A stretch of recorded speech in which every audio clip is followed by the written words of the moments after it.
सुप्रभात बच्चों। आज हिंदी की कक्षा में आप सभी का स्वागत है। बच्चों आज हम बसंत भाग 2 में से पाठ 14 खान पान की बदलती तस्वीर के बारे में विस्तार से जानेंगे, जिसके लेखक हैं प्रयाग शुक्ला जी। इस कहानी का उद्देश्य है पिछले 10-15 सालों से हमारे देश के खान पान की संस्कृति में बच्चों बहुत बड़ा बदलाव आया है। तो चलिए शुरू करते हैं कि किस तरह से पहले इडली, डोसा, बड़ा, सांभर, रसम अब केवल दक्षिण भारत तक सीमित नहीं है, ये उत्तर भारत के भी हर शहर में मिलने लगे हैं। अर्थात अब तो उत्तर भारत की ढाबा संस्कृति लगभग पूरे देश में फैल चुकी है। आप अब कहीं भी जाओगे बच्चों तो केवल आपको कहीं भी रोटी, दाल, साग, सब्जी तुरंत आपको खाने को आसानी से मिल जाएगी। और इसी तरह से 2 मिनट नूडल्स के पैकेट बंद रूप से तो कम से कम बच्चे बूढ़े सभी परिचित हो ही चुके हैं।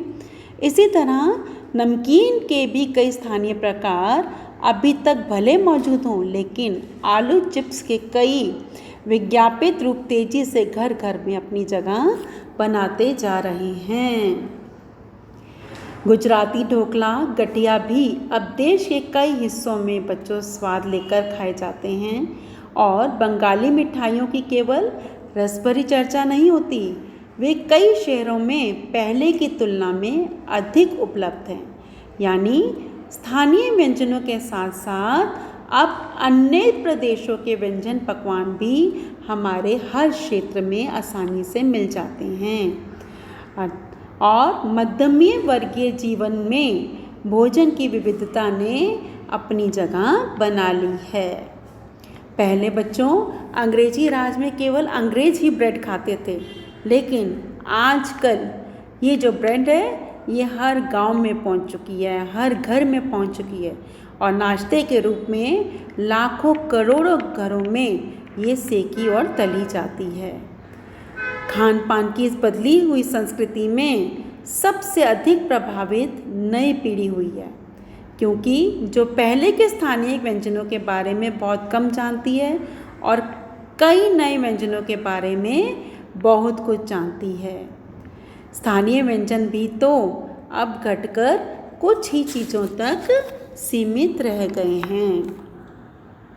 लेखक कहता है कि एक और स्थानीय व्यंजनों में कमी आई है तो दूसरी ओर भारतीय देश विदेश के व्यंजन अपनाए जा रहे हैं।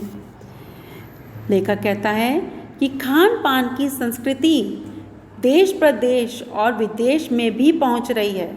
स्वतंत्रता के बाद उद्योग धंधों और तबादलों आदि के कारण भी खान पान की वस्तुएं एक प्रदेश से दूसरे प्रदेश में पहुंच चुकी हैं।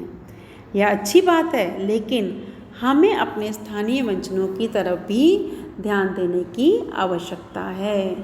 क्योंकि बच्चों अगर हम स्थानीय व्यंजनों की जगह बाहर के व्यंजनों पर अधिक ध्यान देंगे तो इससे हमारे स्वास्थ्य पर प्रतिकूल असर पड़ेगा। हमें नई नई बीमारियां लग जाएंगी। क्योंकि बच्चों ये जो हमारे बाहर के जो हमने व्यंजन अपनाए हैं वे हमारे स्वास्थ्य के अनुकूल नहीं हैं, जिससे कि नई नई बीमारियां हमारे देश में बढ़ती जा रही हैं। इसलिए हमें अपने नौजवानों को स्वस्थ बनाने के लिए स्थानीय व्यंजनों पर अधिक ध्यान देना होगा।